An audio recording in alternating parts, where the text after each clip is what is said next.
অনেক সাহাবাদের বায়োগ্রাফি থেকে আপনাদেরকে ঘটনা শেয়ার করা যাবে। আমি একজন সাহাবার জীবনী শোনাবো আপনাদেরকে।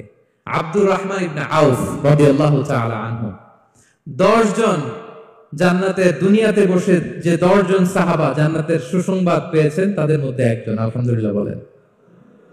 আব্দুর রহমান ইবনে আউফ রাদিয়াল্লাহু তাআলা আনহু প্রথম 8 জন মক্কায় যারা কালিমা পড়ে মুসলমান হয়েছে তাদের একজন। তার স্ট্যাটাসটাকে জেনে নেন। তো তিনি যখন মক্কা থেকে হিজরত করে মদিনায় গেলেন, মনে রাখবেন মক্কা থেকে যে সাহাবারা বাড়ি ঘর ছেড়ে হিজরত করেছে তাদেরকে বলে মুহাজির, মানে হিজরতকারী সাহাবা। আর মদিনাতে যে সমস্ত সাহাবারা তাদেরকে রিসিভ করেছেন তাদেরকে বলে আল আনসার, মানে সাহায্যকারী সাহাবা। তো যারাই হিজরত করে মক্কা থেকে মদিনায় যেত, বিষ্ণু ইসলাম মদিনার কোন সাহাবীর সাথে তার ভাই পাতিয়ে দিতেন, আল মুআখাত, ব্রাদারহুড করে দিতেন, দায়িত্ব দিতেন যে তুমি এই সাহাবীকে দেখবে। তো আব্দুর রহমান ইবনে আউফ রাদিয়াল্লাহু তাআলা আনহু যখন হিজরত করে গেলেন, তার দেখভাল করার জন্য যে সাহাবীর দায়িত্ব পড়ল তার নাম হচ্ছে সাআদ ইবনে রাবিয়া, আনসারী সাহাবী রাদিয়াল্লাহু তাআলা আনহু। বিষ্ণু বললেন, সাআদ, আব্দুর রহমান ইবনে আউফ তোমার ভাই, ভাই বানিয়ে দিলেন। কি বানিয়ে দিলেন? তুমি তাকে টেক কেয়ার করবে, সে হবে তোমার মেহমান। সুবহানাল্লাহ। সাআদ ইবনে রাবিয়া রাদিয়াল্লাহু তাআলা আনহু তিনি আব্দুর রহমান ইবনে আউফকে ডেকে নিয়ে গেলেন, ঘরে নিয়ে গেলেন মেহমানকে, এবং বললেন, ইয়া সাআদ ইন্নী আকসারুল আনসারি মালান। হে সাআদ, তুমি চিন্তা করো না, তুমি মনে করো না যে তোমার ভরণ পোষণ দিতে আমার কষ্ট হবে। আমি মদিনার সবচাইতে বড় বিজনেস ম্যাগনেট, সবচাইতে বড় বিজনেস ম্যাগনেট আমি। No tension, don't worry about it. Tension নিও না, আসো, তোমার জন্য আমার কি প্রপোজাল শোনো। ফাআকসিমু লাকা নিসফা মালি, আমার যত সম্পদ আছে আমি অর্ধেক তোমারে দিয়ে দেব। সুবহানাল্লাহ। এত আসতে আপনার বাড়িতে কেউ মেহমান হলে করতে পারবেন এরকম? আল্লাহ, কেমন প্রেরণার বাতি ঘর তারা। ফাআকসিমু নিসফা মালি, হে আব্দুর রহমান ইবনে আউফ, আমার অর্ধেক সম্পদ তোমারে দিয়ে দিব। এখানেই শেষ না, এরপর বলতে লাগলেন, আমার অনেকগুলো স্ত্রী আছে, তুমি কোথায় যে মেয়ে খুঁজবা, প্রস্তাব দিবা, এত ঝামেলার দরকার নাই। আমার কোন স্ত্রীকে তোমার ভালো লাগে বলো, তার যদি তোমাকে ভালো লাগে তাহলে প্রয়োজনে তাকে আমি ডিভোর্স দিয়ে দিব, তাকে নিয়ে তুমি সুখের সংসার করবা। আল্লাহু আকবার, আল্লাহু আকবার। অর্ধেক সম্পদ দিয়ে দিব, আমার একাধিক স্ত্রী আছে, কাউকে যদি তোমার পছন্দ হয় এবং সেও যদি তোমাকে পছন্দ করে, প্রয়োজনে তাকে ডিভোর্স দিব। New life, new career, just go on. আমরা এই সুযোগ পেলে কি করতাম? সাথে সাথে অর্ধেক সম্পদ নিয়ে নিতাম, ঠিক কিনা? আব্দুর রহমান ইবনে আউফ প্রেরণার বাতিঘর। উনি কি করলেন? উনি বললেন, লা হাজাতা লি ফি যালিক। আমার ভাই, তুমি যে বলছো সাআদ ইবনে রাবি, তুমি যে এত চমৎকার প্রপোজাল দিয়েছো, এতেই আমি খুশি। তোমার কোনো কিছুর আমার দরকার নাই। বারাকাল্লাহু লাকা ফি আহলিকা ওয়া মালিক, আল্লাহ তোমার সম্পদেও বরকত দেখ, আল্লাহ তোমার পরিবারেও বরকত দেখ। তবে একটা কষ্ট করতে হবে, সেটা কি? আব্দুর রহমান ইবনে আউফ বললেন, দুল্লানি ইলা সুক, just show me the way to market. মদিনার বাজারটা কোথায় এটা একটু দেখায় দাও। আমি নতুন মানুষ, পথঘাট চিনি না। দুল্লানি ইলা সুক, just show me the way to market of Medina. মদিনার বাজারটা কোন রাস্তায় একটু দেখায় দাও। আল্লাহু আকবার। সাআদ ইবনে রাবি বললেন, এই তো মদিনার বাজার। উনি যে কিছু ঘি কিনলেন, পনির কিনলেন, কিনে বিক্রি করলেন, প্রফিট করলেন। ওই প্রফিট দিয়ে আরো বেশি করে কিনলেন, আবার বিক্রি করলেন, প্রফিট, আবার বিক্রি করলেন, প্রফিট। এই কেনা বেচা করতে করতে 1-2 মাসের মধ্যে উনি মদিনার one of the biggest business magnate হয়ে গেলেন। আল্লাহু আকবার। কি হাড় ভাঙা পরিশ্রমী তারা করেছেন। একেবারে রেডি ক্যারিয়ার ছিল, গেলাম সবচেয়ে বড় বিজনেসম্যানের অর্ধেক সম্পত্তি পেয়ে গেলাম। He didn't accept the ready career, rather he made his own path with his own endeavor. নিজের চেষ্টায়, নিজের পরিশ্রমে, নিজের ঘাম ঝরিয়ে নিজের ক্যারিয়ার তৈরি করেছেন। চিল্লায় বলুন ঠিক কিনা? This is the biography of Abdul Rahman ibn Auf radiyallahu ta'ala anhu. সাহাবারা কতটা পরিশ্রম করেছেন, তার উনি বিশ্বনবী পরিশ্রমী ছিলেন, সাহাবারা পরিশ্রমী ছিলেন। এবং বিষ্ণু ইসলাম পরিশ্রম করতে বলতেন সবাইকে, হাত পাততে নিষেধ করতেন, কারণ দারিদ্রতা বড্ড ভয়ঙ্কর। দারিদ্রতা যার আসে সে বুঝে। বাংলা একটা কথা আছে, অভাব যখন দরজায় এসে দাঁড়ায়, ভালোবাসা তখন,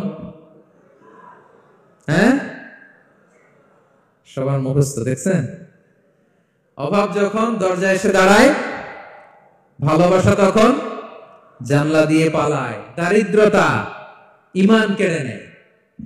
আপনি পার্বত্য চট্টগ্রামের অবস্থা জানেন, আমাদের বাংলাদেশের পাহাড়ি এলাকার অবস্থা জানেন, ওখানে আমাদের গরিব মুসলিম ভাইদেরকে সামান্য কিছু টাকা পয়সা দিয়ে ওদেরকে খ্রিস্টান বানিয়ে ফেলতেছে মিশনারি গুলো। এই খবর তো আমরা রাখি না। দারিদ্রতা বড় ভয়ঙ্কর। এজন্য বিষ্ণু ইসলাম দারিদ্রতা থেকে আল্লাহর কাছে পানাহ চাইতেন। তিনি বলতেন, আল্লাহুম্মা ইন্নী আউযু বিকা মিনাল ফাকরি ওয়াল কিল্লাতি ওয়াদ-দিল্লা। ও আল্লাহ, I seek refuge with you from poverty, from insufficiency and humiliation. ও আল্লাহ, আমি তোমার কাছে দারিদ্রতা থেকে পানাহ চাই। ও আল্লাহ, আমি তোমার কাছে স্বল্পতা থেকে পানাহ চাই। ও আল্লাহ, আমি তোমার কাছে লাঞ্ছনা থেকে পানাহ চাই। পড়েন আমিন। এই দোয়াটা বেশি বেশি পড়বেন। আল্লাহুম্মা ইন্নী আউযু বিকা মিনাল ফাকরি ওয়াল কিল্লাতি ওয়াদ-দিল্লা। হে আল্লাহ, আমি দারিদ্রতা থেকে পানাহ চাই। আল্লাহ, স্বল্পতা থেকে পানাহ চাই। আল্লাহ, লাঞ্ছনা থেকে পানাহ চাই। সবাই পড়ুন আমিন। বিষ্ণু ইসলাম যে দোয়াগুলো শিখিয়েছেন, এগুলো হচ্ছে very precise in wording but comprehensive in meaning। শব্দে খুব ছোট, কিন্তু অর্থ মানুষের হৃদয়ে এটার আবেদন অনেক ব্যাপক, অনেক বেশি।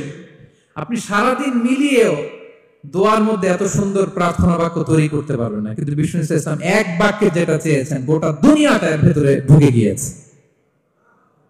আল্লাহুম্মা ইন্নী আউযু বিকা মিনাল ফাকরি ওয়াল কিল্লাতি ওয়াদ-দিল্লা।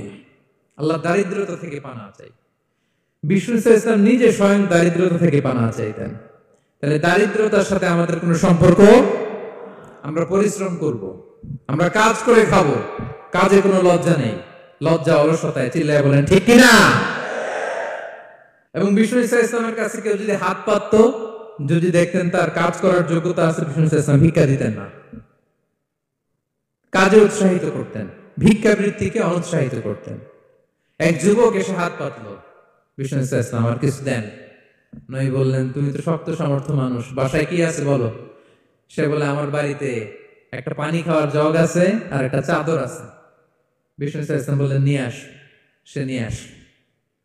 এবার বিষ্ণু ইসলাম চাদর আর জগ দুইটা নিয়ে সাহাবাদেরকে বললেন, মাইয়াশতারি হাদাইন, কে কিনবে?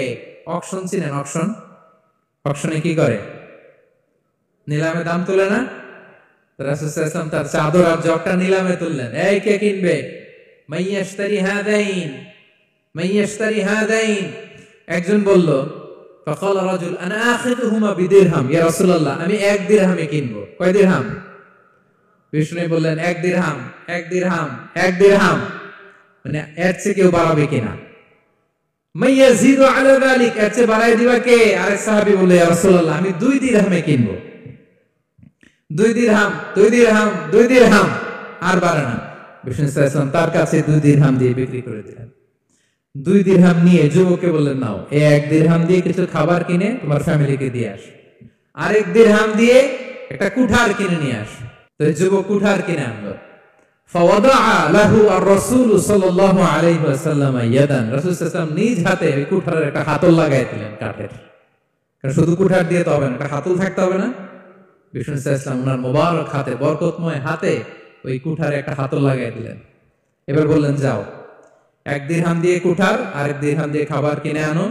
এই কুঠার দিয়ে জঙ্গলে যে কাঠ কেটে লাকড়ি বেচে জীবিকা নির্বাহ করো। সামনের 15 দিন আমার সামনে যেন তোমার ঘুরঘুর করতে না দেখি। এবার যারা গেল, 1 দিরহাম দিয়ে ফ্যামিলিতে খাবার দিল, আর লাকড়ি নিয়ে কাঠ কাটতে না কাটতে কয়েকদিনের ব্যবধানে ও 10 দিরহাম কামাই ফেলছে। আস্তে আস্তে আস্তে আস্তে সে স্বাবলম্বী হয়ে গেল। এরপর একবার বিষ্ণু ইসলামের কাছে আসছে। বিষ্ণু ইসলাম তারে বলে, মানুষের কাছে হাত পাতার চেয়ে, দুয়ারে দুয়ারে ভিক্ষা করার চেয়ে তোমার মতো এরকম কাঠ কেটে, জঙ্গলে কাঠ কেটে বাজারে বিক্রি করা অনেক ভালো। আল্লাহু আকবার। এই হচ্ছে বিষ্ণু ইসলামের ক্যারেক্টারিস্টিক্স। তিনি ভিক্ষাবৃত্তিকে অনুৎসাহিত করতেন। এই যে গল্পটা, what is the moral of the story, কি শিখলাম? এক নম্বর যেটা শিখলাম, তিনি কাজ করে খেতে উৎসাহিত করেছেন। চাইলেই বিষ্ণু ঈসা ইসলাম ওই দুইটা জিনিস বিক্রি করে 2 দিরহাম দিয়ে বলতে পারতেন, যাও 2 দিরহাম দিয়ে খাবার কিনো। ওই বেলা খেয়ে রাতের বেলা আরেক দুয়ারে যায় ভিক্ষা করতো, ঠিক কিনা বলেন? কথা বুঝতেছেন? 2 দিরহাম দিয়ে যদি খাবার কিনতো, তো দুপুরে খেয়ে রাতে কি করতো? আবার হাত পাততো। সেটা করে নাই, কাজ করে খেতে উৎসাহিত করেছেন এবং স্থায়ী সমাধান করে দিয়েছেন। কারণ কাজ কাজই, কাজের কোনো ছোট বড় নাই। আছে?